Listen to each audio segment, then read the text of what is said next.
Hello, Ross Hardy with InkJet Carts Technical Support, and we're going to be refilling some cartridges, some of the new HP Pagewide Pros, and quickly discuss the tools you're going to need to do this properly.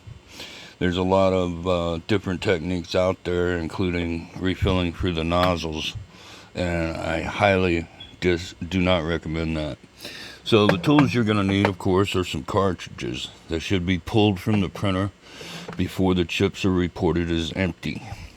If they're reported as empty, you'll need another color of the same color to go in the printer first and let it recognize it that is not empty before you can put one in that's refilled. And then you'll have to answer some questions. You're also going to need some resealing balls. You're going to need a ball peen or a regular hammer.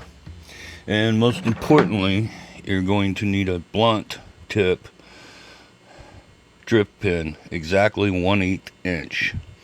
And then last but not least, included in our kit is also going to be some syringes and also a syringe with this special tip. This is a depressurization of the bag that's inside the cartridge. Air is pumped into this port right here. You're going to, first of all, make sure the cartridge is worthy. So you're going to pull back a little bit, insert into the pressurization area, and then push the syringe. Make sure that the syringe springs back. This means that the bag is still intact and will not leak. Now you're going to go ahead and pull back further and then remove it. Push it back in and do it one more time the same way. And you shouldn't be able to pull very much, and then separate. Now the bag is completely collapsed.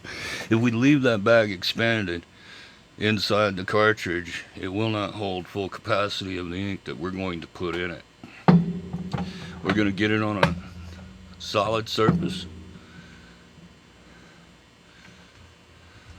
and hold it there firmly, and then we're going to do this ball first, and you're just going to lightly wrap it, knock the ball into the cartridge. There, both balls have been knocked into the cartridge. And then you're going to take some high quality pigmented ink, like our InkJet Carts New Vision pigmented inks for the 970, 971s, and also our 972 inks.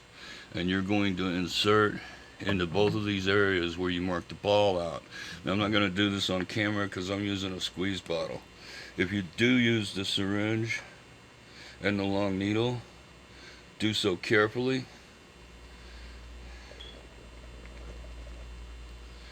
I do a vast number of cartridges, so in that way the squeeze bottle works for me, but it does take a little bit of practice to do it right without making a mess.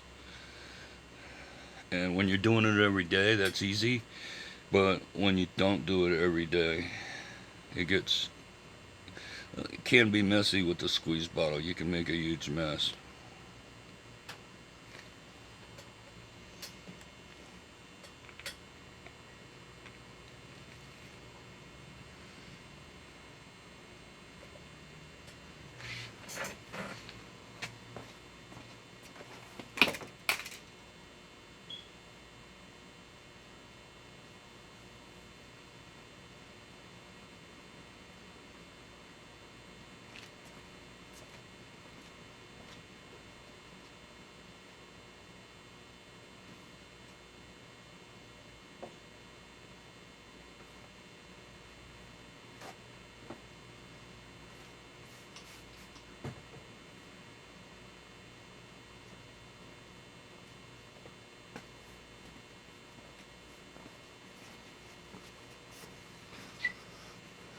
So, after filling the cartridge, you're now going to get your balls out of your bag from your kit, and you're going to need 2 of them. Now you can still refill HP 950s and 951s the same way. Uh, you're now going to take your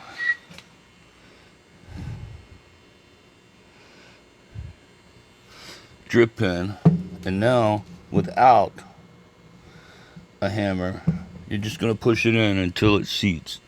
And that's all you do, is just push it in. You're going to feel the detent, and you're going to actually even hear it click. And that's it. Now you would want to wipe up any mess you might have made.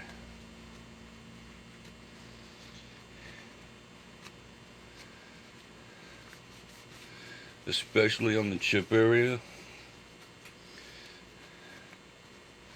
And then last but not least, I like to take my syringe again and put it to the pressure test.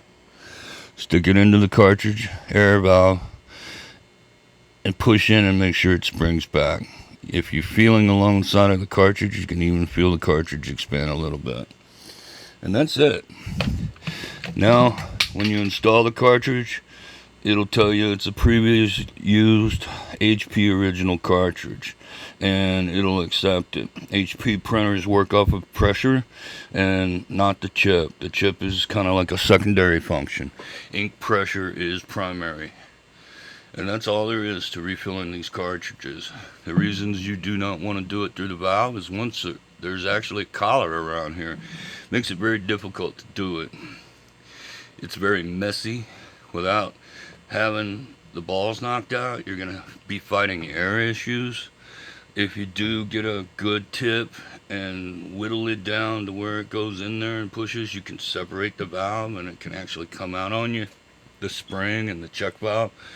So it's slow, cantankerous, and you just don't want to do it. This is quick, easy, and verifiable that it's going to be full, it's going to work, and then all the stuff inside the cartridge is good too. This is Ross Hardy with InkJet Cartridges Technical Support, and I hope you've enjoyed this video.